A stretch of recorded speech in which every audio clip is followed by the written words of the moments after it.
The Paiwan are an aboriginal tribe of Taiwan. They speak the Paiwan language. In 2014, the Paiwan numbered 96,334. This was approximately 17.8% of Taiwan's total indigenous population, making them the second largest tribal group. The majority of Paiwan people live in the southern chain of the Central Mountain Range, from Damumu Mountain and the upper Wuluo River in the north of the southern chain to the Hengqin Peninsula in the south of it, and also in the hills and coastal plains of southeastern Taiwan. There are two subgroups under the Paiwan people, the Ravel and the Butsul. The unique ceremonies in Paiwan are Masaru and Malevi. The Masaru is a ceremony that celebrates the harvest of rice, whereas the Malevi commemorates their ancestors or gods. History. The name Paiwan may have originated from a myth. According to the myth, Paiwan ancestors lived in a location on Dawu Mountain that was called Paiwan, where heaven is said to exist. Paiwan people have spread out from this location, so the name of the original place was assumed as the group name. According to some group members, Paiwan also means human being. One of the most important figures in Paiwan history was Supreme Chief Tokitok, who united 18 tribes of Paiwan under his rule, and after defeating American Marines during the Formosa expedition in 1867, he concluded a formal agreement with Chinese and Western leaders to ensure the safety of foreign ships landing on the coastal territories in return for amnesty for Paiwan tribesmen who had killed the crew of the bark rover in March 1867. In the past, the Paiwan had a fearsome reputation as headhunters. When Paiwan warriors returned home from a headhunting foray, the women would gather together in front of the courtyard to welcome their heroes and would sing songs of triumph. The heads of their enemies were then hung on stone pillars in front of which were displayed wine and offerings. The sacrificial rite started, and the soul of the dead was duly consoled by the sorcerer. A tuft of hair was removed from the skull and solemnly put in a basket which was used for divination. In 1871, a Ryukyuan vessel shipwrecked on the southern tip of Taiwan, and the crew of 54 were beheaded by the Paiwan Aborigines. When Japan sought compensation from King China, the court rejected the demand on the grounds that the wild, unsubjugated Aboriginals were outside its jurisdiction. This perceived renunciation of sovereignty led to the Japanese invasion of Taiwan in 1874, in which Chief Tokitok was killed in action. During the Chinese Civil War, between 1946 and 1949, many Paiwan men were forcibly enlisted in the Kuomintang forces. When the war ended, some of the Paiwan remained behind in China and formed their own communities.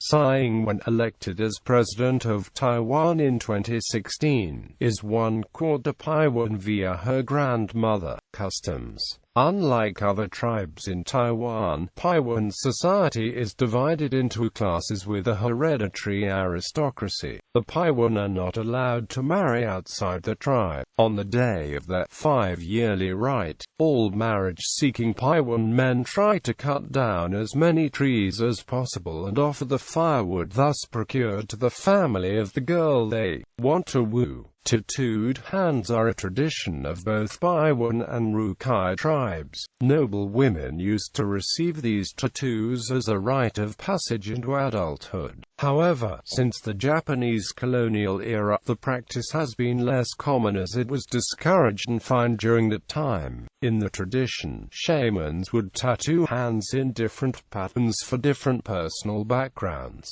Less noble women could have received it, but they had to pay a hefty price on top of inviting all members of the tribe to a banquet with the purpose of gaining the tribe's approval. Less noble women had different tattoo designs than noble women. The painful tattooing process represented dignity and honor and the suffering that one could endure. The tattooing process lasts as long as it needs to, with consideration for many taboos and nuances, such as praying. For example, pregnant women were not allowed to watch the process and no one watching was allowed to sneeze. If any taboos were broken, the ritual would be put off until another day chosen. In February 2015, Li Lin, the oldest Paiwan with hand tattoos, died at the age of 102. Li Lin had her hand tattoos starting at the age of 14 before marrying a village head as a common girl. She played a large role in promoting the cultural art form and continues to be an icon of cultural identity even in her death. Religion. Traditionally, the Paiwan have been polytheists.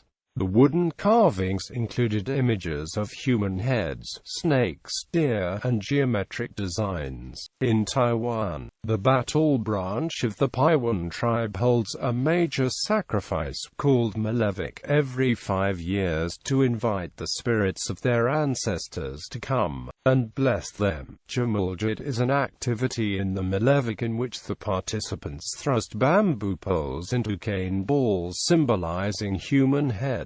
Shamanism. Shamanism has been described as an important part of Paiwan culture. Paiwan shamanism is traditionally seen as being inherited by bloodline. However, a decline in the number of Paiwan shamans has raised concerns that traditional rituals might be lost, and has led to the founding of a shamanism school to pass on the rituals to a new generation. Christianity. Christianity first came to the Paiwan people in the 17th century, when Taiwan was occupied by the Dutch. More than 5,000 tribesmen became Christians after only 10 years, but all of them were massacred in 1661 when Kok-Zing occupied Taiwan. The missionaries were either killed or driven away, and the churches were destroyed. Thousands of Paiwan people in Taiwan came to Christianity in the late 1940s and 1950s, sometimes whole villages. Today the Presbyterian Church in Taiwan claims 14,900 Paiwan members, meeting in 96 congregations. The New Testament has been translated into Paiwan heritage. In May 2015, 2 Paiwan totem poles were listed as Rock National Treasures by the Bureau of Cultural Heritage under the Ministry of Culture. Both of these artifacts were acquired by the National Taiwan University during the Japanese colonial period. They were submitted for National Treasure listing earlier in 2015. The Paiwan language is one of Taiwan's 42 indigenous tongues and dialects, being one of 9 that are listed as vulnerable on the UNESCO Atlas of Endangered Languages. Notable Paiwan people. Kalavat Gadu, Deputy Minister of Council of Indigenous Peoples. Sakinu Yalonglong, a Taiwan writer. The 2 members of Power Station, a Taiwan rock band.